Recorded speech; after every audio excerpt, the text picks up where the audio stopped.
আচ্ছা ঠিক আছে, আমরা যেটা করছি ক্লাস সেটা একটু রিপিট করে আবার শুরু করবো, অসুবিধা নেই। আমরা পড়ছিলাম যেটা ধোনি কাকে বলে মনে আছে তো?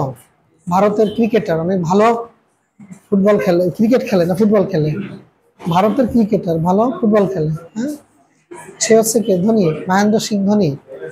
কি সেরকম? আমাদের না স্যার। আচ্ছা ঠিক আছে, তাহলে আমরা, তাহলে ধোনি কি? চমৎকার। আচ্ছা, মুখ থেকে নিঃসৃত যে আওয়াজ বা সাউন্ড, এর ক্ষুদ্রতম একক, এটাকে কি বলছি আমরা? ধরি। এটা কিন্তু আমরা আগে আলোচনা করছি, জাস্ট আমাদের আজকে আবার কি একটু রিপিট করে যাবো সংক্ষেপে, ঠিক আছে? আমি যে এক্সাম্পলটা দিয়েছিলাম মনে আছে নিশ্চয়ই, যে আমরা এখানে যে দেয়ালের এক্সাম্পল দিলাম, যে এটা তো দেয়াল, বাট এটাকে যদি আমরা ভাঙি, যদি বলি এখানে মৌলিক এককগুলো কি? ইট। অনেকগুলো ইট সাজানো হয়েছে মশলা দ্বারা, এবং এটা তৈরি হয়েছে কি? দেয়াল। এই ভাষার মৌলিক যে এইখানে আমরা যদি উপাদানের কথা বলি, হ্যাঁ, যে আমি আমার ভেতরের চিন্তা ভাবনাকে তোমাদের নিকট শেয়ার করছি, কিভাবে অনেকগুলো আওয়াজ বের করছি, কন্টিনিউ মুখ দিয়ে সাউন্ড বের করছি। এই সাউন্ড গুলো বা আওয়াজের ক্ষুদ্রতম একক বা মৌলিক একককে আমরা কি বলছি? ধ্বনি। এখন শুধু ধ্বনি, অনেকগুলো ধ্বনি উচ্চারণ করলেই কি হবে না? ভাষা হবে না। তার মানে ধ্বনির সমষ্টি, অর্থপূর্ণ ধ্বনির সমষ্টিকে ভাষা বলছেন না।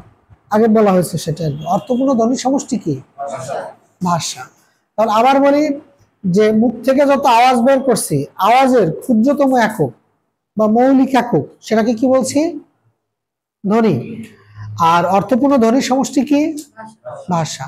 ব্যাকরণে যেটা আছে যে মানুষ তার মুখ দ্বারা নিঃসৃত, বা এবার আছে মানুষ বাকযন্ত্রের সাহায্যে উচ্চারিত ধ্বনি বা ধ্বনি সমষ্টিকে ভাষা বলে, এরকম ব্যাকরণে অনেক সংজ্ঞা আছে। বাট আমরা যেটা এখানে বোঝাচ্ছি সংক্ষেপে উদাহরণ দিয়ে, যে ইটগুলো দিয়ে যেমন দেয়াল তৈরি হয়েছে, ধ্বনিগুলোর সমষ্টিও সেরকম কি? ভাষা। যখন সেটা অর্থপূর্ণ হচ্ছে তখন আর কি।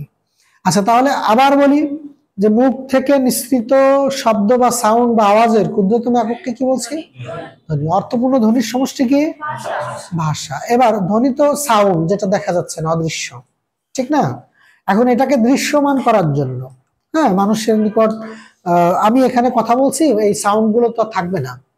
এখন অনুপস্থিত যারা আছে তারা যদি এটাকে বুঝতে যায় যে স্যার কি কি মুখ দিয়ে উচ্চারণ করছিল, সেটা তাহলে বিভিন্ন সংকেতে বা আহ কি বলে চিহ্নের মাধ্যমে অন্যকে বোঝানো যায়।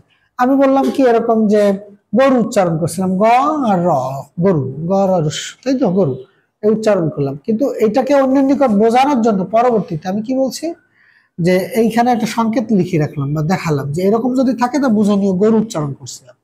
তাহলে মুখ দিয়ে যে আওয়াজ বের করছি, সেটাকে আবার লিখে প্রকাশ করা যায় সংকেত দিয়ে বা প্রতীক দিয়ে বা চিহ্ন দিয়ে। তাহলে ওই উচ্চারিত আওয়াজের যে প্রতীক বা চিহ্ন, সেটাকে কি বলছি? বর্ণ, তাই না? আমি উচ্চারণ করলাম আ, এটা মুখ দিয়ে একটা সাউন্ড বের হয়েছে। এই আটা যখন আমি কাউকে বোঝাতে চাইবো, দেখাতে চাইবো যে কি রকম আওয়াজ করছিলাম, তাহলে আমি বললাম কি, আমি যদি এরকম দেওয়া থাকে কোনো জায়গায়, তো বুঝে নিবা যে আমি এরকম আ উচ্চারণ করছিলাম। অর্থাৎ ওই সাউন্ডের প্রতীক বা সংকেত বা লিখিত রূপ যেটা, সেটা হচ্ছে কি এখানে দেখানো হলো, এবং সেটাই কি? বর্ণ। তাহলে তিনটা জিনিস বললাম, এক হচ্ছে ধ্বনি, আরেকটা কি? ভাষা, আরেকটা কি? বর্ণ। তিনটা জিনিস কিন্তু। এখন আরো একটা কথা বলছিলাম, যে বর্ণ পাশাপাশি বসে তখন কি হয়? এই চমৎকার কথা বলছি। তাহলে আমি তো যদি ও যদি ওটা না বলতো, আমি এখানে লিখলাম ল ক ম, এটা একটা বর্ণ, বর্ণ বর্ণ পাশাপাশি বর্ণ বসানো হলো। তাহলে পাশাপাশি বসলেই কি হচ্ছে? অর্থ প্রকাশ হয়েছে এখানে। তাহলে কি শব্দ হবে? মানেটা কি? বর্ণগুলো পাশাপাশি বসে যদি অর্থ প্রকাশ করে, তখন সেটা কি হচ্ছে? শব্দ। তাহলে একটা বললাম বর্ণ, একটা বললাম ধ্বনি। প্রথম বললাম ধ্বনি, ধ্বনি ভাষা। আবার বললাম কি? বর্ণ। বর্ণ থেকে আবার যদি অর্থ প্রকাশ করে তখন কি হচ্ছে? শব্দ। এখন প্রশ্ন হচ্ছে, এটাও বলা হয়েছিল যে শব্দ এবং পদের পার্থক্য, খেয়াল করে এটা কিন্তু বলা হয়েছিল, তাই না? শব্দ এবং কি পদের পার্থক্য, সেটা আবার কি? যখন কোনো শব্দ আমরা আলাদা আলাদা ভাবে বসায় রাখতেছি, সেগুলো শব্দ। কিন্তু যখন কোনো বাক্যে ব্যবহার করি, তখন সেখানে সাধারণত শব্দের সাথে কি থাকে? হ্যাঁ হ্যাঁ, কিছু বর্ণ বা বর্ণ সমষ্টি বা শব্দাংশ বলে, বা যেগুলো যুক্ত হয়, আমরা বিভক্তি বলছি, হ্যাঁ, এগুলো যুক্ত হয়। এই যুক্ত হওয়ার ফলে ওই সেন্টেন্স পূর্ণতা পায়। আমি আগের দিন যে উদাহরণটা দিয়ে দিলাম যে এই যে গাছ, এটা কিন্তু একটা কি শব্দ, নিঃসন্দেহে এটা শব্দ, সমস্যা নেই, তাই না? তারপর আমি লিখলাম একটি, হ্যাঁ একটি পাখি, ঠিক আছে, বস, এগুলো প্রত্যেকটা শব্দ। আচ্ছা, কিন্তু প্রশ্ন হচ্ছে এভাবে লিখলেই কি একটা পূর্ণ সেন্টেন্স হচ্ছে না, অর্থ প্রকাশ কি করছে না। এখন আমি যখন এখানে একার যুক্ত করব, এই যে যে বিভক্তি যুক্ত করলাম, তখনই কি হচ্ছে, গাছে, পাখি, বসে, এই যে এখানে একার যুক্ত করলাম, মানে শব্দের সাথে যে বিভক্তি যুক্ত করলাম, তাই তো? এইখানে এটা তো মূলত এ ছিল, এইখানকে সংক্ষিপ্ত রূপ কি একার, এখন এখানেও ঠিক তাই, একার। আচ্ছা, এবার দেখো গাছে একটি পাখি বসে আছে, এবার কিন্তু একটা কি পূর্ণ অর্থ প্রকাশ পেয়েছে। তাহলে এবার বললাম যে শব্দগুলো পাশাপাশি বসে যদি অর্থ প্রকাশ করে তখনই কি হয়, বাক্য। এখন শব্দগুলো পাশাপাশি বসে অর্থ প্রকাশ করলে বাক্য, সেই শব্দগুলোর সাথে এবার কি যুক্ত হয়েছে, বিভক্তি। যখন শব্দ শুধু আমি এখানে আলাদাভাবে গাছ লিখলাম, এটা একটা শব্দ, কিন্তু আমি যখন গাছে লিখছি তখন এই যে বিভক্তি যুক্ত হয়েছে। এখন কিছু বিভক্তি দেখা যাচ্ছে, আবার কিছু কিছু কিন্তু দেখা যাচ্ছে না। পাখি, আপাত দৃষ্টিতে মনে হচ্ছে যে এখানে কোনো বিভক্তি নেই, বাট আছে, শূন্য বিভক্তি। অর্থাৎ বাক্যে ব্যবহৃত হওয়ার পর প্রত্যেকটা শব্দের সাথে কি যুক্ত হয়, বিভক্তি যুক্ত হয়। আমরা যেটা বলছি খেয়াল করি যে এখানে কি বললাম যে গাছে একটি পাখি বসে আছে, বিভক্তি যুক্ত করার পরই কিন্তু কি একটা শব্দের সাথে আর একটা শব্দের কি সম্পর্ক তৈরি হয়েছে। মজার ব্যাপার খেয়াল করি যে পাখি শব্দটা ব্যবহার করছি, এখানে কিন্তু কোনো বিভক্তি নাই আপাত দৃষ্টিতে, বাট আছে। এটা কি বিভক্তি, শূন্য বিভক্তি। বিভক্তি দুই প্রকার নিশ্চয়ই জানি, শব্দ বিভক্তি এবং কি ক্রিয়া বিভক্তি। এবং সেই শব্দ বিভক্তি আবার 7 প্রকার, প্রথমা, দ্বিতীয়া, তৃতীয়া, চতুর্থী, হ্যাঁ, এভাবে মোট 7টা। এখন লক্ষ্য করো, আমি যেটা বলতে চেয়েছি যে বাক্যে যখন কোনো শব্দ ব্যবহৃত হয় তখন তার সাথে বিভক্তি যুক্ত হয়, আর ওই বিভক্তি যুক্ত হওয়ার পরই আমি তাকে বলবো পদ। বোঝাতে পারছি মনে হয়? তার মানে বাক্যে ব্যবহৃত হওয়ার পরই সে হয়ে যাচ্ছে কি পদ, ঠিক আছে? আর এর আগ পর্যন্ত তাকে আমি স্বাভাবিকভাবে কি বলছি, শব্দ। তাহলে শব্দ আর পদ ব্যাপারটা কাছাকাছি, কিন্তু একেবারে এক না। অর্থাৎ ব্যবহৃত হয় বাক্যে, তখনই তার সাথে বিভক্তি চলে আসে। এই বিভক্তিযুক্ত শব্দকে আমরা কি বলছি তখন, পদ। নিশ্চয়ই বুঝছি ব্যাপারটা। এবং মজার ব্যাপার হলো কি, একটা শব্দের সাথে আর একটা শব্দের এখানে সম্পর্ক তৈরি করে দেয় বিভক্তি। যদি আমি এই কার্ডটা না দিতাম, দেখো গাছ একটি পাখি বস আস, এরকম হতো, তার মানে সেন্টেন্সটা কি সম্পূর্ণ হতো না, সুন্দর হতো না। অর্থাৎ বিভক্তি দেওয়ার পরেই কি সম্পূর্ণ হয়েছে এবং সুন্দর হয়েছে। এই যে সম্পর্ক তৈরি করে দিচ্ছে বিভক্তি, একটা শব্দের সাথে আর একটা শব্দের সম্পর্ক বাক্যে, এই ধরনের সম্পর্কের নাম হচ্ছে অন্বয়। নাম কি, অন্বয়। তাহলে আমি টোটাল এখানে বেশ কয়েকটা কথা বলছি যেগুলো পরীক্ষায় আসে সাধারণত। প্রথমত বলছি কি ধ্বনি। ধ্বনি কি, মুখ থেকে নিঃসৃত যে আওয়াজ বা সাউন্ড বা শব্দের ক্ষুদ্রতম মৌলিক এককগুলোকে কি বলছে, একটা ধ্বনি। এখন আমার এই কি বলি কি বলে স্বরযন্ত্র, কথা বলার যন্ত্র, যেটা বাকযন্ত্র, এই বাকযন্ত্রের ব্যবহার করে এই যে সাউন্ড ব্যবহার করছে, এই ধ্বনি ব্যবহার করছি, এই ধ্বনিগুলোর সমষ্টি যদি অর্থপূর্ণ হয়, দেখা গেল আমি এই সাউন্ড আরো কত আওয়াজ বের করছে, এর তো কোনো অর্থ নেই। তার মানে কি, যখন ধ্বনি অর্থপূর্ণ হচ্ছে তখনই সেটা ভাষা, আর যদি অর্থপূর্ণ না হয় তখন কি ভাষা হচ্ছে না।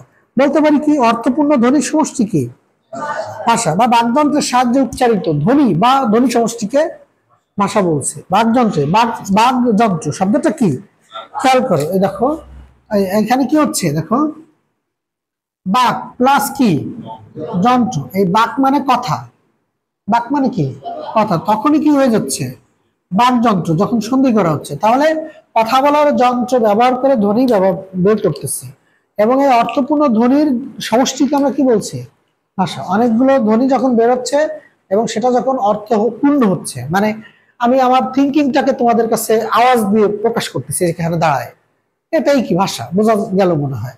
তার মানে কি, আমি যদি কেউ শুধু আওয়াজ বের করছে বাট সেই সংকেতটা আমি বুঝতে পারছি না, আমার কাছে ওটা ভাষা মনে হবে না, তাই না? আমি মাঝে তোমাদের একটা কথা বলেছিলাম যে সাধারণত আমরা আমাদের থিঙ্কিং গুলো অন্যের নিকট প্রকাশ করি দুই ভাবে।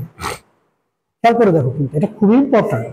তার একটা হচ্ছে যে মুখ দিয়ে সাউন্ড বের করে, আর একটা হচ্ছে যে এই মুখের সাউন্ড ছাড়াই, সেটা হচ্ছে বডি ল্যাঙ্গুয়েজ, যেটা আকার ইঙ্গিতে। তার মানে এই যে ভাষাটা কি, আমার ভেতরের থিঙ্কিংটা অন্যকে জানানো, এটাই তো ভাষা, তাই না? তাহলে এখানে খেয়াল করলাম যে মুখ দিয়ে যেটা বের করছি আমার আওয়াজ বা সাউন্ড, এবং এটা অর্থপূর্ণ হলে যখন অন্য বুঝতেছে, তোমরা যখন বুঝতে পারতেছো, এটাকে আমি বলতেছি কি ভার্বাল ল্যাঙ্গুয়েজ। এটাকে কি বলছে? Verbal language. আর যখন আমি এই মুখ দিয়ে আওয়াজ বের না করে আমার আকার ইঙ্গিতে বডি দিয়ে আমি বোঝাচ্ছি, এটা বডি ল্যাঙ্গুয়েজ। আমি বলেছিলাম তোমাদেরকে যে আমাদের এই ভার্বাল ল্যাঙ্গুয়েজ থেকে বডি ল্যাঙ্গুয়েজ আর বেশি ইম্পর্টেন্ট। প্রতি মুহূর্তে আমাদের একজন মানুষের এসে দাঁড়ানোর স্টাইল দেখে আমরা বুঝতে পারি যে উনি কোন লেভেলের মানুষ। একেবারে এসে একটা পোশাক পরে এসে দাঁড়াবে, তার স্টাইল দেখেই তোমার তার সম্পর্কে একটা আইডিয়া তৈরি হয়ে যায়। সব কথা কিন্তু আমরা বলে বোঝাই। মিস্টার বিন দেখো, মিস্টার বিন ও মুখ দিয়ে কি কোনো মানে ওখানে ল্যাঙ্গুয়েজ খুবই কম। চার্লি চ্যাপলিন দেখো, ওখানে তো টোটালি কোনো কি নেই, ল্যাঙ্গুয়েজ নেই, তার সে কি বলতে চাচ্ছে বুঝতে অসুবিধা হয় নাকি? খুবই স্বাভাবিক। আমাদের বডি ল্যাঙ্গুয়েজ সবসময় বেশি কথা বলে। আমি কোনো কিছুর উপরে বিরক্ত মনে করো, আমি কি সবসময় বলবো নাকি যে আমি খুব বিরক্ত, আমি খুব বিরক্ত? ওইটাও কিন্তু বোঝাই যায়। দেখা গেল কি যে আমার কাছে তুমি চাবিটা চাইলে, আমি বলে চাবিটা দিন, আমার সাথে তোমার সেরকম ক্লোজ সম্পর্ক, আমি কিন্তু ছেড়ে এটা এমন ভাবে দিলাম, ওটাই কিন্তু আমার কি ভেতরে অভিব্যক্তি, ভাষাটা প্রকাশ পাচ্ছে, বিরক্তি প্রকাশ পাচ্ছে, আমি ওটা স্বাচ্ছন্দ্য বা স্মুথলি দেই নেই। আমার বডি ল্যাঙ্গুয়েজটা খুবই গুরুত্বপূর্ণ, এবং এটা নিজের ব্যক্তিত্বের বহিঃপ্রকাশ হচ্ছে কি বডি ল্যাঙ্গুয়েজ। তাহলে আমরা ল্যাঙ্গুয়েজ বা ভাষার কথা বললাম, তো ধ্বনি ভাষা। আর একটা কথা হচ্ছে কি বলছি, এই যে যে ধ্বনিকে যখন আমরা লিখে প্রকাশ করছি, তখন সেটাকে কি বলছি? বর্ণ, তাই না? বর্ণ। বর্ণ কয় প্রকার? স্বরবর্ণ আর কি। স্বরবর্ণ কয়টি? ব্যঞ্জন বর্ণ কয়টি? আচ্ছা, এগুলো মনে হতে পারে যে প্রাথমিক পর্যায়ের পর, আসলে প্রাথমিক কিন্তু ইম্পর্টেন্ট। হ্যাঁ, আমরা অনেকদিন আগে চর্চা করছি, তো খেয়াল থাকেন, এগুলো আসে পরীক্ষা আর কি।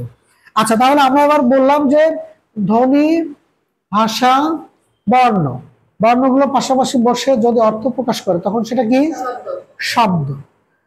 শব্দগুলো পাশাপাশি বসে যদি পূর্ণ অর্থ প্রকাশ করে তখন সেটা কি? বাক্য। মজার ব্যাপার হচ্ছে যে বাক্যে যখন প্রত্যেকটা শব্দ বসে, ওই শব্দের সাথে কি যুক্ত হয়? বিভক্তি যুক্ত হয়। এই বিভক্তিযুক্ত শব্দগুলোকে প্রত্যেকটা এক একটা কি বলি? পদ বলি। যখন পদগুলো পাশাপাশি বসে তখন একটা পদের সাথে আর একটা পদের কি সম্পর্ক তৈরি হয়? বিভক্তির মাধ্যমে সম্পর্ক তৈরি হয়। এই তৈরিকৃত সম্পর্ককে আমরা কি বলছি? অন্যায়। বুঝতে পারছি তো? এগুলো কিন্তু ইম্পর্টেন্ট আমাদের জন্য। আচ্ছা, এবার আমরা আসি, আমরা যেটা বলেছিলাম গতদিন, যে দাঁত, গ্রহ, হাত, মনে আছে কিনা? দাঁত, গ্রহ, হাত মনে আছে? আচ্ছা, আমরা কি বলছিলাম? এমনও থাকবে না এরা, কারণ এরা ক্লাস করেনি, তাই তো? দাঁত, গ্রহ, হাত, এটা বলেছিলাম যে আমাদের পরীক্ষায় সাধারণত আসে পূর্ণমাত্রার বর্ণ। এটা হচ্ছে পূর্ণমাত্রা, অর্ধমাত্রা, মাত্রাহীন, ক্রম অনুযায়ী আমরা যদি বলি, তাই না? স্বাভাবিকভাবে প্রথমে আমি কি করবো? পূর্ণমাত্রা। আচ্ছা, তারপর কি? অর্ধমাত্রা, স্বাভাবিকভাবে অর্ধ মাত্রা, এরপর কি? মাত্রাহীন। আচ্ছা, তাহলে মাত্রাহীন আমরা মনে রাখবো এভাবে যে পূর্ণমাত্রা, অর্ধমাত্রা, মাত্রাহীন ধারাবাহিকভাবে। প্রথমে বর্ণের উপরে যে পুরো দাগ দিলাম, তারপরে সাধারণত অর্ধেক, এরপর কি? টোটালি। এখন এখন আমাদের এখানে যদি আমরা হিসাব করি যে স্বরবর্ণ আর একটা কি? ব্যঞ্জন বর্ণ, তাই তো? স্বরবর্ণ আর কি? ব্যঞ্জন বর্ণ। তো এখন আমি বলছি যে দাঁত, গ্রহ, হাত, এটা কি? দাঁত হচ্ছে আমাদের সাধারণত কয়টি? 32টি। আমাদের যদি 32টি দাঁত হয়, আমাদের কথা ওইটা পূর্ণমাত্রার মোট বর্ণ তাহলে কি? এই 32টি। বুঝতে পারছি কথাটা? বুঝতে পারছি? এবার অর্ধমাত্রার বর্ণ মোট কয়টি? গ্রহ, মোট গ্রহ কয়টি? 8টি। সে 8টি। আর দুই হাতে আঙুল কয়টি? দুই হাতে আঙুল কয়টি? 10টি। তাহলে 32, 8 এবং কত? 10। এবার বলেছিলাম যে তাহলে মোট যদি পূর্ণমাত্রার বর্ণ 32টি হয়, এইখান থেকে প্রচুর প্রশ্ন হয়। এবার এখানে ঘুরায় ঘুরায় প্রশ্ন আসে। এই প্রশ্নগুলো মনে রাখা কি অনেক সময় কঠিন হয়ে যায়। আমরা যে সিস্টেমে বলছিলাম, কি বলছিলাম মনে আছে? কি বলছিলাম? যে মোট বর্ণ 32টি। এখন হ্যাঁ, এইখানে 32টি। আমি একটা কথা বলেছিলাম যে স্বরবর্ণগুলো খুব দ্রুত মাথায় আনতে বলছিলাম। স্বরবর্ণগুলো আমরা যদি 11টা বর্ণ পড়ে ফেলি, স্বর, স্বরা, হ্রস্ব, দীর্ঘ, হ্রস্ব, দীর্ঘ, এখানে খেয়াল করি তো যে লাস্টের যে 4টি বর্ণ আছে, ওই 4টি বর্ণের উপরে কি মাত্রা আছে নাকি? খেয়াল করছি যে ওইভাবে চিন্তা করবো। মানে এই ধরনের প্রশ্ন যদি আসে, আমাদের প্রথম কাজ হবে স্বরবর্ণগুলোর ওই 11টি বর্ণকে মাথায় আনা, এবং লাস্টে যে 4টি বর্ণ থাকে, তাই না, এ ওই ও ও, এইখানে এই বর্ণগুলোর উপরে কি কোনো মাত্রা আছে? তাহলে আমার মাথায় রাখতে হবে যে 4টি বর্ণের উপরে কি মাত্রা নেই। তার টোটাল মাত্রাহীন বর্ণ দেখো, স্বরবর্ণের মধ্যে যদি মাত্রাহীন বলি কয়টি? 4টি। তাহলে এই হ্যাঁ, মাত্রাহীন ব্যঞ্জন বর্ণ হবে কয়টি? তার মোট বর্ণ কয়টি? আমি ওই হিসাব করবো, কিন্তু ওইভাবে বোঝাতে পারছি কিনা। এবার খেয়াল করি যে এই স্বরবর্ণগুলোর মধ্যে মাইনাস করলাম 4টি, লাস্টের 4টি, তাই তো? তাহলে থাকে কয়টি? 11টি। 11টি সরি, থাকে হচ্ছে 11টি থেকে 4টি গেলে কয়টি? 7টি। আচ্ছা, এখন তুমি যখন সর সরা রস্বই দীর্ঘই রস্বই দীর্ঘ, এরপর কি রিটা তুমি যখন লেখো তখন কি হয় দেখো তো, খেয়াল করে। হ্যাঁ, এই যে এটা অর্ধেক হলো কিনা? অর্ধেক হয় না? তার মানে রিটা কিন্তু অর্ধমাত্রার বর্ণ। তাহলে স্বরবর্ণের মধ্যে একটা হচ্ছে কি অর্ধমাত্রার বর্ণ। এখানে আমার হিসাবটা কি, যে মোট বর্ণ কয়টি ছিল? 8টি অর্ধমাত্রার বর্ণ। তার মধ্যে স্বরবর্ণের মধ্যে যদি একটি যায়, ব্যঞ্জন বর্ণের মধ্যে কয়টি?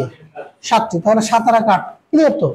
আচ্ছা, এবার খেয়াল করি যে স্বরবর্ণের মোট 4টি আর একটি 5টি মাইনাস করে দিলাম, থাকে কয়টি? কয়টি? 6টি। এখন টোটাল বর্ণ ছিল কয়টি? তাহলে 6টি যদি স্বরবর্ণের মধ্যে পূর্ণমাত্রার হয়, বাকি কত? 26টি। তাহলে দাঁত গ্রহ হাত, শুধু এইটুকু মাথায় রাখবো। মনে রাখতে পারবো কিনা? এবার পারবো? এই ক্লাসে যারা ছিলেন না তাদের জন্য একটু সহজ হলো আমার মনে হয় এবার।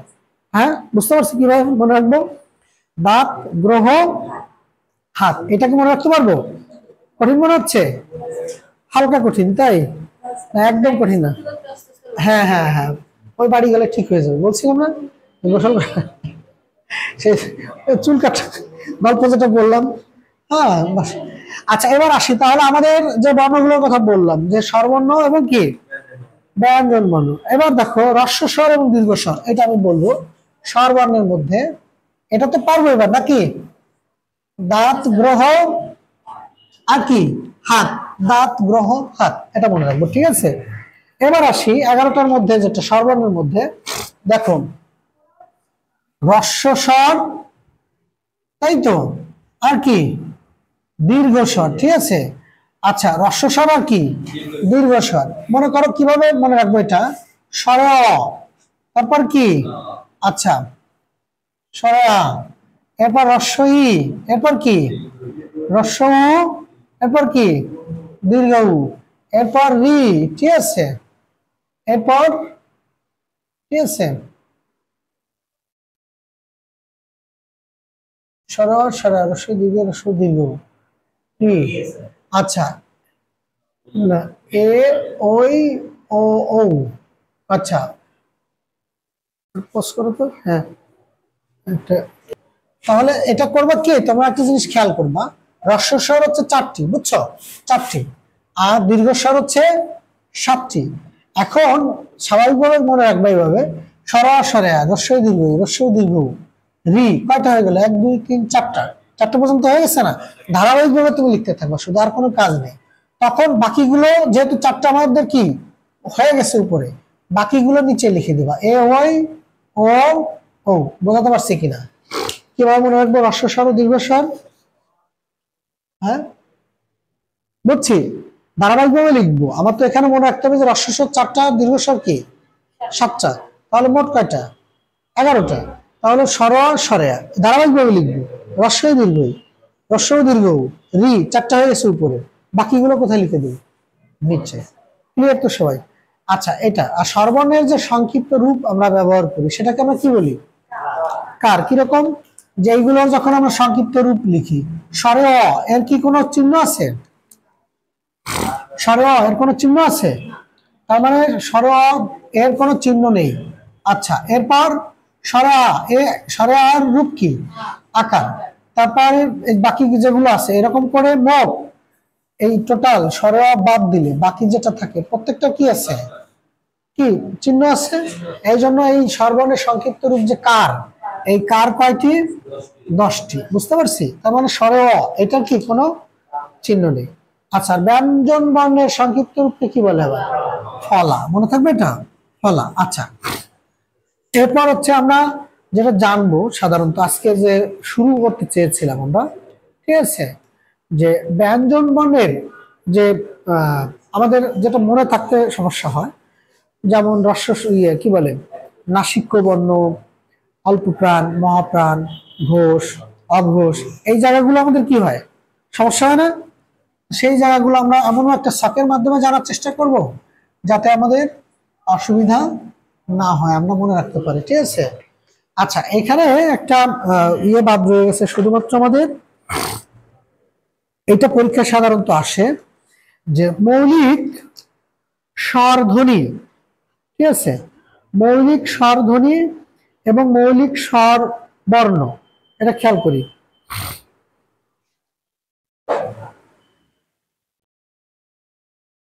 মৌলিক স্বরধ্বনি, ঠিক আছে, হ্যাঁ, মৌলিক স্বরধ্বনি হচ্ছে 7টি আর মৌলিক স্বর বর্ণ 6টি।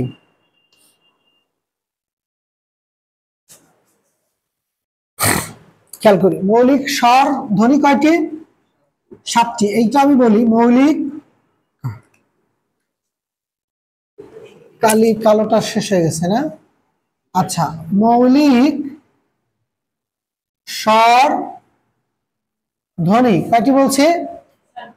আচ্ছা, এটা হচ্ছে 7টি, ঠিক আছে। মৌলিক স্বর ধ্বনি কয়টি? 7টি, ঠিক আছে। আর বর্ণ হচ্ছে 6টি।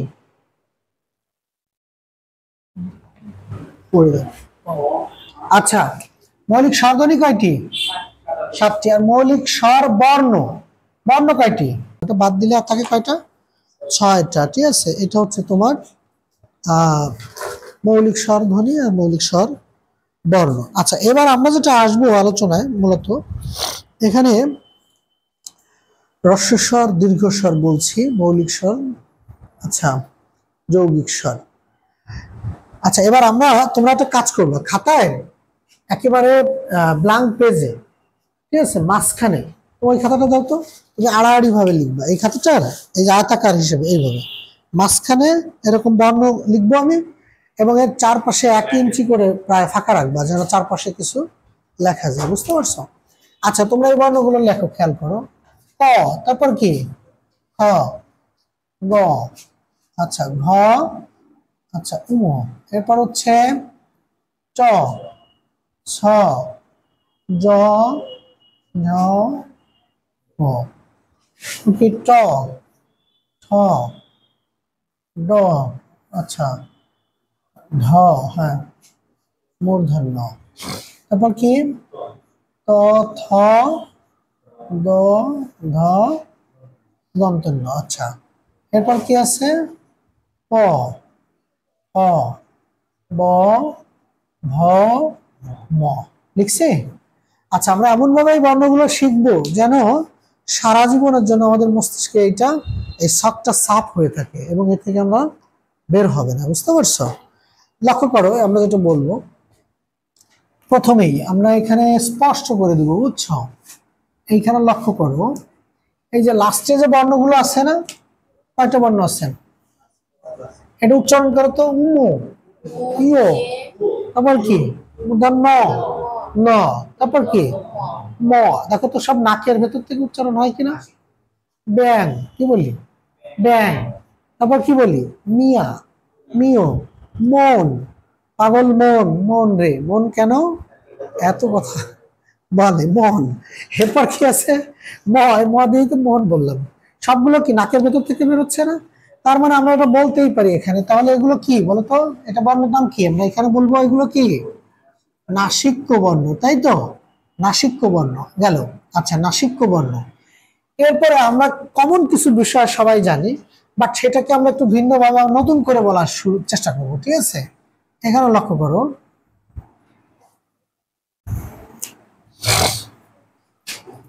আমরা বর্গীয় বর্ণ শিখছি না? হ্যাঁ, একটা কথা বলি, বর্গীয় বর্ণ বলি, ক থেকে ম পর্যন্ত এখানে টোটাল বর্ণ কয়টি জানো? 25টি। এই 25টি বর্ণকে আমরা কি বলি সাধারণত? আচ্ছা, স্পর্শ ধ্বনি বা স্পর্শ বর্ণ, বা কি আরেকটা কি বলি? বর্গীয় বর্ণ। এটা কি বর্গীয় বর্ণ বলে জানো তো? এটা আমার প্রশ্ন হচ্ছে, এই তুমি বলতে পারবা যে এটাকে বর্গীয় বর্ণ কেন বলে? বলতে পারবা? হ্যাঁ, ক, চ ট ত প, এই কারণে তাই। আচ্ছা না, আর একটা কারণ আছে আর কি। এই তুমি বলতে পারো বর্গীয় বর্ণ কেন বলে? খেয়াল নেই তাই তো। আচ্ছা তোমরা সাধারণত বর্গ ঘর বলতে আমরা কি বুঝি? বর্গ ঘর যার কি দৈর্ঘ্য প্রস্থ কি চারিদিকে সমান থাকে, এরকম ঘরগুলোকে কি বর্গ ঘর বলি না? লক্ষ্য করো ক খ, মানে এইখানে দেখো 5টি বর্ণ, এখানেও 5টি, এখানেও 5টি, এখানেও, তার মানে এই টোটাল জিনিসটা একটা বর্গ ঘরের মতো কিনা, বুঝতে পারছি? এই কারণে এটা বর্গীয় বর্ণ, বুঝতে পারছি কিনা? দেখো এটা 1 2 3 4 5, 1 2 3 4 5 5 5, ঠিক আছে? বর্গ ঘরের মতো না, বর্গীয় বর্ণ। এখন প্রত্যেকটা বর্গের এই যে বর্গীয় ঘরের প্রথম বর্ণ, এই যে দেখো 1 2 3 4 5টা, এই প্রথম বর্ণের নাম অনুসারে আমরা এটা জানি যে তাহলে এটা কি হবে, এটা ক বর্গীয়। এটা কিন্তু খুব কমন একটা ব্যাপার, সবাই আমরা জানি। তাহলে এটা কি হবে? চ বর্গীয়। এটা কি? আচ্ছা ট, তারপর ত, তারপর আচ্ছা এটা কি তাহলে প বর্গীয় বর্ণ, তাই তো? মজার ব্যাপার হচ্ছে, লক্ষ্য করি এইখানে আমরা আটকায় দিলাম চারিদিকে, দেখো এদিকে এদিকে এটুকু দিলাম। আমরা এমন ভাবে শিখবো যে চারপাশে এরকম ভাবে বর্গগুলো কি বর্ণগুলো আটকে দিব, যাতে করে কি আমাদের মস্তিষ্কের ভেতরে এটা সাফ হয়ে থাকে এবং এর বাইরে না যায়, বুঝতে পারছি? এবার লক্ষ্য করো, তাহলে আমরা এখানে ক চ ট ত প এটা সবাই জানে, এটা ঝামেলা নেই। যে ক খ গ ঘ ঙ প্রথম বর্ণ ক, এই জন্য ক ক বর্গীয় বর্ণ। চ ছ জ ঝ ই ও, এই যে চ এবং চ বর্গীয় বর্ণ। ট এবং ট বর্গীয়, ত ত বর্গীয়, প গেল। এবার আমরা আসি এখানে, দেখো এখানে খেয়াল করি, এইখানে উচ্চারণের, দেখো উচ্চারণের, ঠিক আছে? আচ্ছা একটা হচ্ছে স্থান আর একটা হচ্ছে রীতি, বুঝতে পারছি?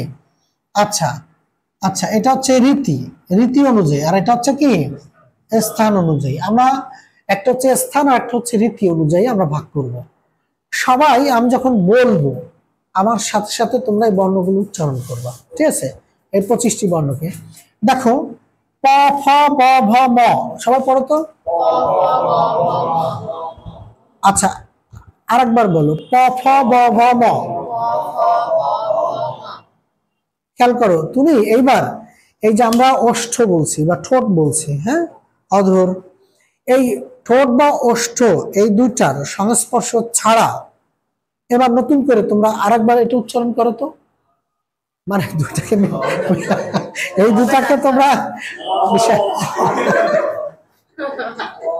কি হচ্ছে না, চেষ্টা করো, হচ্ছে না, হবে না? তার মানে খুবই সহজ মনে রাখার জন্য, যে আমার যে বর্ণগুলো ঠোঁট বা ওষ্ঠ বা অধর এর সংস্পর্শ ছাড়া উচ্চারণ হচ্ছে না, তখন ওটা বাধ্যতামূলক, সেটা ওষ্ঠবর্ণ। খেয়াল করছি? তুমি ওইগুলোকে ওইভাবে উচ্চারণ করতে পারবা না যদি এটা দুটার সংস্পর্শ না করা হয়। এটা আমরা বলতে পারি তাহলে এটা কি ওষ্ঠবর্ণ। ক্লিয়ার? অধরে তোমার ফোটাতে হাসি, গান শুনছো?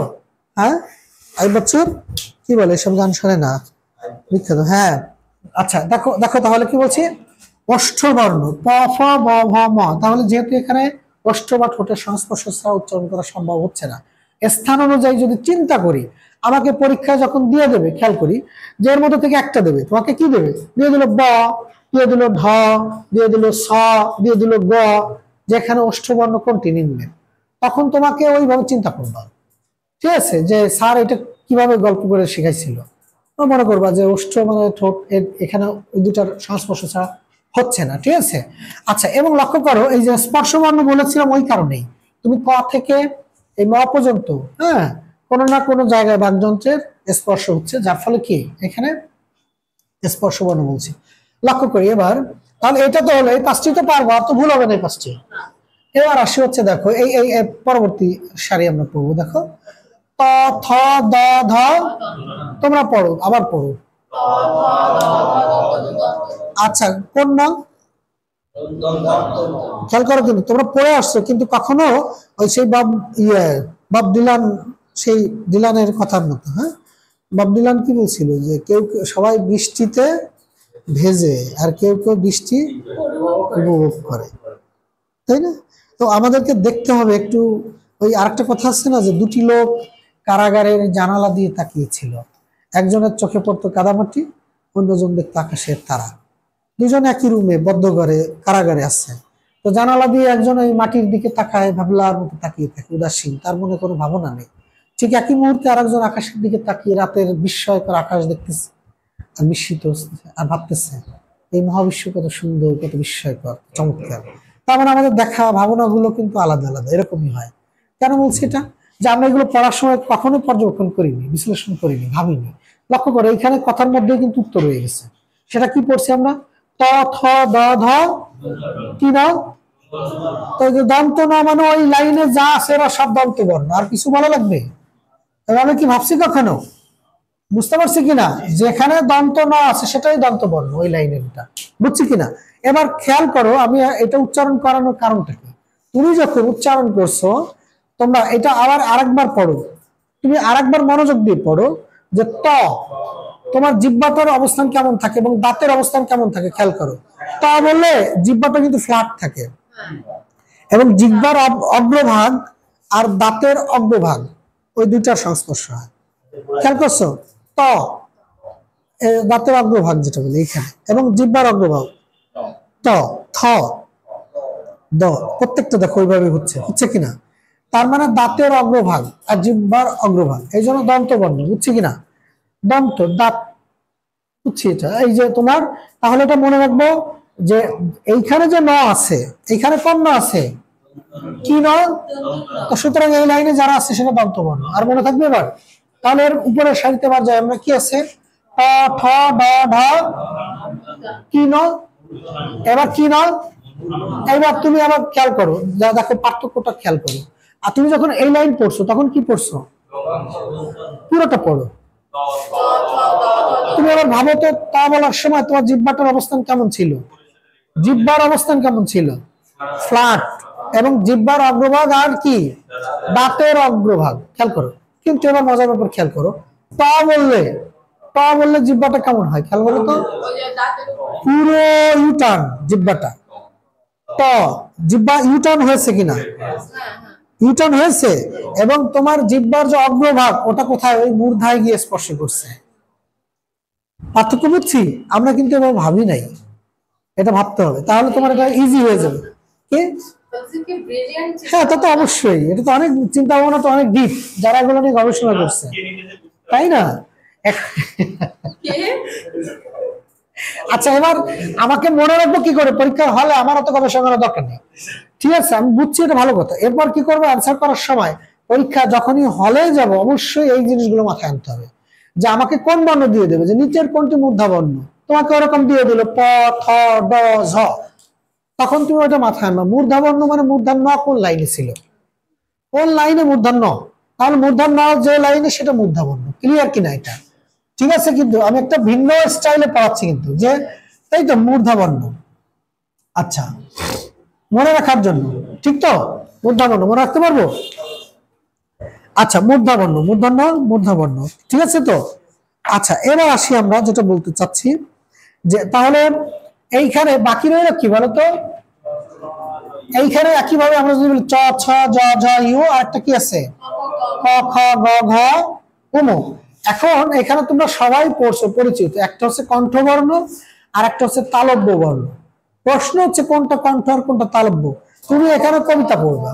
আমরা ওই যে প্রায় প্রায় তোমাদের সাথে মজা করি না, কতে কলা খতে খালা, বুকে বড় জ্বালা রে, বুকে বড় জ্বালা।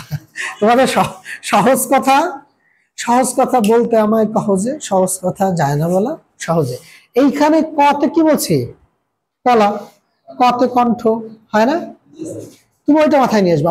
আমার তো কাজ হচ্ছে কি, কণ্ঠ এবং কি তালব্য, এই দুটাকে ফাইন্ড আউট করবে।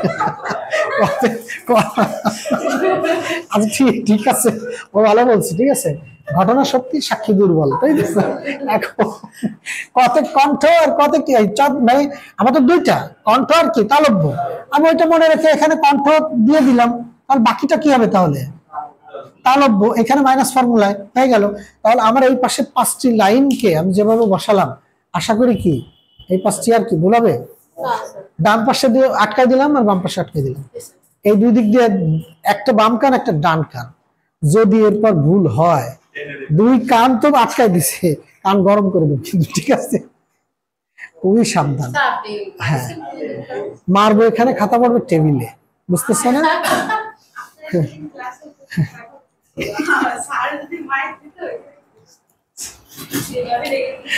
আচ্ছা আচ্ছা আচ্ছা, এবার খেয়াল করি। এবার দেখো আমরা তাহলে কি বলছিলাম, উচ্চারণের কি স্থান, কোন জায়গা থেকে কোনটি উচ্চারিত হচ্ছে, এই শখের আমরা আশা করি কি 50% হয়ে গেছে, খেয়াল করো।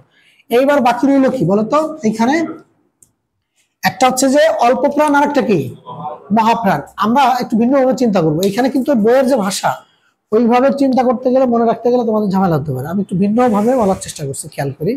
শব্দ দুটো ব্যাখ্যা করবো। একটা হচ্ছে কি অল্প, আর একটা কি অল্প মানে কম, মহা মানে কি বেশি। তো তুমি দম যদি কম থাকে তাহলে কি অল্প, আর দম যদি বেশি থাকে, এইভাবে চিন্তা করো। তোমার ওইসব, তোমার ওইখানে দেখো সূত্র বলবো অনেকে, তারপরে এইখানে ওই বিভিন্ন রকমের কথা বলবো, ওটা দরকার নেই। ধরো এখানে কি করে, দেখো কাউকে তুমি যদি দম পানির মধ্যে ডুবে গেছে যে, তাহলে অল্প সময় যদি শ্বাস রাখতে পারে, তাহলে অল্প সময় পরে তার প্রাণ হারা যাবে, প্রাণ পাখি অল্প সময়ে। আর যদি তুমি বেশি সময় ধরে দম রাখতে পারো, তাহলে কি হবে, প্রাণ বেশি সময় থাকবে। ঠিক একইভাবে তুমি যদি উচ্চারণ করো, এবার তুমি ক ধারাবাহিক ভাবে ক, এরপর কি খ, তো কোনটা বেশি উচ্চারণ সময় লাগতেছে, খ, তাই তো। তারপর গ, ঘ, এভাবে হয় কিনা, তাই তো। হ্যাঁ, তুমি কোথাও পারো নাকি, তো তুমি কোথাও পারো নাকি পড়ার সময়? আমি জানি না কিভাবে পড়ো, আমরা যেটা পড়ে আসছি সেভাবে বলি, তাই না? উল্টা তো কত কিছু হয়, হয় না, তাই তো। আচ্ছা, আবার খেয়াল করি তাহলে, কি বলছি, ক, খ সাধারণত এভাবে বলতে, গ, ঘ, ট, ঠ, ড, ঢ, এভাবে পড়ি কিনা, তাই তো। আচ্ছা, তাহলে এখানে কি হবে, অল্প মহা, এই দুটার মধ্যে তাহলে কি হচ্ছে, এটা কি অল্প। আচ্ছা, এরপর কি, এটা মহা, এটা কি অল্প, এটা কি মহা। অল্প মহা, অল্প মহা, ক্লিয়ার তো। তার মানে এই দিকে যারা আছে সবাই অল্প, এরা যারা আছে মহা, অল্প মহা। তুমি হয়তো চিন্তা করবা, দেখো যে ব, ভ পড়ো কিনা এইভাবে, প, ফ, ঠিক আছে কিনা, এই দুটা কম্পেয়ার করো। তার মানে তুমি ওইভাবে চিন্তা করবা সাথে সাথে, যে আমার কোনটা অল্প সময় লাগতেছে, কোন সময় শ্বাসটা এখানে অল্প সময় লাগতেছে, কোনটায় বেশি লাগতেছে, ঠিক আছে তো। আচ্ছা, তাহলে অল্প প্রাণ আর কি মহাপ্রাণ। এবার আমি চলে আসি হচ্ছে, তাহলে উপরে দেখো আটকা দিয়েছি কিন্তু, বামে আটকানো, উপরে আটকানো, ডানে আটকানো, বাকি রইল কি নিচে। এইবার হচ্ছে সহজ ব্যাপার রয়ে গেল। এটা হচ্ছে আমার উচ্চারণের রীতি অনুযায়ী। একটু বাকি রয়েছে ঘোষ, আর একটা কি অঘোষ। ঘোষ আর কি অঘোষ, ঠিক আছে। এখন লক্ষ্য করো, আমাদের এখানে মনে রাখবো এইভাবে, ঘোষেদের কাজ হচ্ছে কি মিষ্টি বানানো, জানি তো। ঘোষেদের কাজ কি মিষ্টি বানানো। মিষ্টি বানায় কি দিয়ে, দুধ দিয়ে। তাহলে আমরা এই যে দুধের লাইনে যারা আছে, এরা সবাই ঘোষ, মনে রাখতে পারবো। এইখানে দেখো, এই যেখানে গ, ঘ, জ, ঝ, ড, ঢ, দ, ধ, ব, ভ, এরা কি সব ঘোষ। আচ্ছা, যারা এখানে নেই, ওই লাইনের বাইরে যারা, তারা কি তাহলে অঘোষ। এবার কি মনে রাখতে পারবো কিনা, হ্যাঁ। আবার যদি তুমি বলো ঘোষ বানান লিখতে গিয়ে, দেখো খেয়াল করে কিন্তু ঘ আসছে, এই যে দেখছো এখানে ঘ, কথা বুঝতে পারছে, এই যে ঘ এর এখানে গ, ঘ, এরা কাছাকাছি ঘোষ। তুমি ভাবতে পারো, কিন্তু এটা আরো সহজ হয় এখানে, যে ঘোষেরা দুধ দিয়ে কাজ করে, সুতরাং এইখানে এই যারা আছে এরা সবাই ঘোষ, আর এর বাইরে যারা আছে এরা কি অঘোষ। মনে রাখতে পারবো এবার। তাহলে আমি কিন্তু 4-5 দিয়ে আটকায় দিছি 25টি বর্ণ। এবার যেভাবেই আসুক না কেন, এখান থেকে পারা যাবে কিনা, এই সবটা ইম্পর্টেন্ট কিনা। যদি না পারি, মারবো এখানে, খাতা বলবো টেবিলে, বুঝতে পারছে।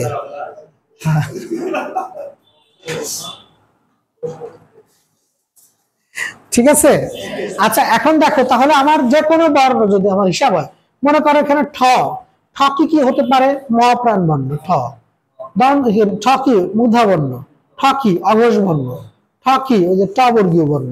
তার মানে তোমার যেদিক থেকে আসুক না কেন, যেভাবে আসুক না কেন, বের করতে পারবো না। কঠিন মনে হচ্ছে, দাম তো দিলে না, কি পারবো সবটা। তাহলে ক থেকে ক থেকে ম পর্যন্ত মোট বর্ণ কয়টি, এই 25টি বর্ণ কি বলছি, হ্যাঁ। আচ্ছা, সেটাই, এইটা অন্তত এই শখটার কারণে আমার মনে হয় এই বর্ণগুলো আর ভুল হওয়ার সুযোগ নেই, তাই তো। আচ্ছা, এবার দেখো আমরা একটু ভিন্নভাবে আরো কিছু জিনিস শিখবো, কিছু বর্ণ বাকি আছে, কয়েকটা জিনিস সংক্ষেপে জানবো।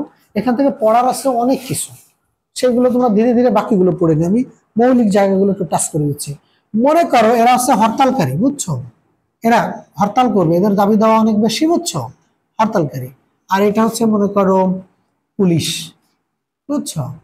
পুলিশ। এখন পুলিশের কাজ কি? এরা হচ্ছে পিকেটার, তোরা নাকি? আর এটা হচ্ছে কি পুলিশ। এইবার পুলিশ এদেরকে তাড়াই নিয়ে বেড়াবে না ছত্রভঙ্গ করার জন্য? তাড়াই নিয়ে, ওরা বিশ্বাস করে না, তারা ছত্র ভঙ্গ করার জন্য। এইবার দেখো আমি আবার আর একটা পুলিশের কথা আমি যদি বলি, খেয়াল করি এখানে। আচ্ছা এবার খেয়াল করি, এবার কি হলো, এটা হচ্ছে পিকেটার, এরা হচ্ছে পুলিশ, এদেরকে তাড়াই নিয়ে বেড়াচ্ছে। তার মানে এ এবং এ এরা হচ্ছে কি তাড়নজাত বর্ণ।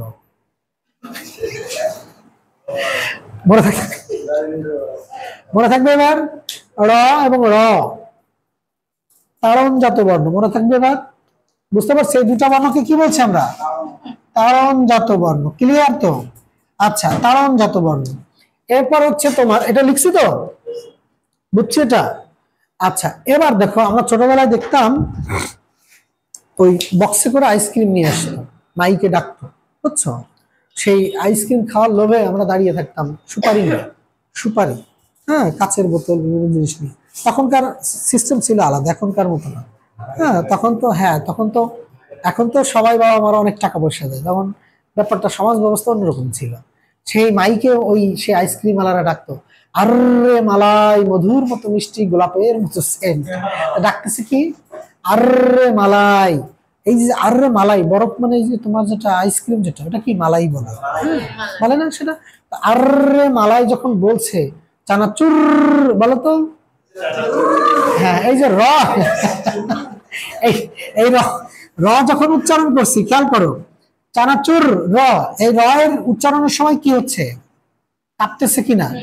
এইটা হচ্ছে কম্পনজাত বর্ণ। ক্লিয়ার? তাহলে কম্পনজাত বর্ণ কোনটি? র। আর তারাই নিয়ে বেড়াচ্ছে যাদের পুলিশে, অন্তত সবগুলো হলো তো এই যে পিকেটারদের কথা বলার কথা না। পিকেটার, পিকেটার হরতাল করে যারা, বুঝছো? হরতালকারী। আর পুলিশে কি তারাই নিয়ে বেড়াচ্ছে তাড়নজাত বর্ণ। আর এটা কি কম্পনজাত বর্ণ, মনে আছে? আচ্ছা এবার দেখো খেয়াল করে আমি যেটা বলছি, দয় শূন্য র, ঢয় শূন্য র, এই দুইটা কি তাড়নজাত, আর বয় শূন্য র কি কম্পনজাত, ঠিক আছে? আচ্ছা মনে রাখতে পারবো এটা? এবার দেখো হচ্ছে না এটা?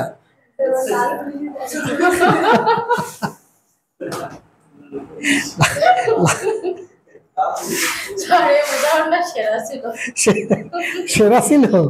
আচ্ছা নাম তো দিলে না। আচ্ছা এবার খেয়াল করি, এই শোনো, আচ্ছা পরের আশ্রয় যারা থাকে, পরের আশ্রয় যারা থাকে তারা কি পরগাছা বলি না? দেখো এক ধরনের গাছে ভিন্ন ধরনের গাছ জন্মগ্রহণ করে, তাই না? ওটাকে কি বলি? পরগাছা। তো পরের আশ্রয় যে থাকে সে কি কিছু বর্ণ থাকে, দেখবা যেরকম ভাবে কি, হ্যাঁ আমরা কি লিখি দেখো, এটা কি, এটা লিখি না? এটা কি চন্দ্রবিন্দু, তারপর কি, তারপর কি অনুষ্কার, তারপর কি বিসর্গ, এগুলো কি সাধারণত কি হয়? অনুষ্কার, বিসর্গ, চন্দ্রবিন্দু, এগুলো কি করে? অন্যের আশ্রয় থাকে না? তাহলে এরা কি পরাশ্রয়ী, ঠিক আছে? এটা কি হবে? পরাশ্রয়ী বর্ণ, মনে থাকবে এটা? পরাশ্রয়ী বর্ণ কি এইগুলো তিনটা, তাই তো? আচ্ছা এরপর আমরা যদি বলি দেখবা একা একা বসতে পারে না এরা, তাই তো? আচ্ছা অন্যের, সেটা পরে বলছি আর কি। হ্যাঁ এখন লক্ষ্য করো, এবার দেখো আমাদের 300 হ আছে, কয়শো হ? 300 হ মানে কি দেখো এটা খেয়াল করে। হ্যাঁ হ্যাঁ এরপর কি? আচ্ছা এইটা কয়শো হ? কয়শো? 3টে শ, আমি 300 বলছি ইচ্ছা করি মজা করার জন্য। এখন দেখো এইগুলো উচ্চারণের ক্ষেত্রে কি হয়, দেখবা কাউকে যদি বলে তুই নাকি অমুক জায়গায় গিয়েছিলি, বা অমুকের নাকি এত কিছু ঘটে গেছে, হ কে বলছে, বলে কি এরকম, মানে সে বিশ্বাস করছে, এটা কি করে হতে পারে? হ এরকম তো কিছু শুনিনি, তাই তো, বা শুনেছি। এখন এই তুমি একটা মজার ব্যাপার লক্ষ্য করো, তুমি এদেরকে উচ্চারণ করার ক্ষেত্রে তোমার শ্বাস যতক্ষণ ইচ্ছে তুমি ধরে রাখতে পারবে, তোমার যতক্ষণ থাকবে শ্বাস ততক্ষণ ব্যবহার করতে পারবে। আমি যদি বললাম যে স, মানে লং টাইম তুমি রাখতে পারবে। হ, খেয়াল করে দেখছো অন্য বর্ণের ক্ষেত্রে হয় না কিন্তু, বুঝতে পারছি কিনা? তার মানে এটা বুঝছি যে শ্বাস দীর্ঘক্ষণ রাখার সুবিধা আছে এই বর্ণগুলো উচ্চারণ করার ক্ষেত্রে, বুঝছি। এজন্য আমরা কি বলছি এটাকে শীষ বর্ণ, এটা কি কি বা উষ্ম বর্ণ বলে কিন্তু, ঠিক আছে, ঠিক আছে, উষ্ম বর্ণ, শীষ বা উষ্ম বর্ণ, ক্লিয়ার?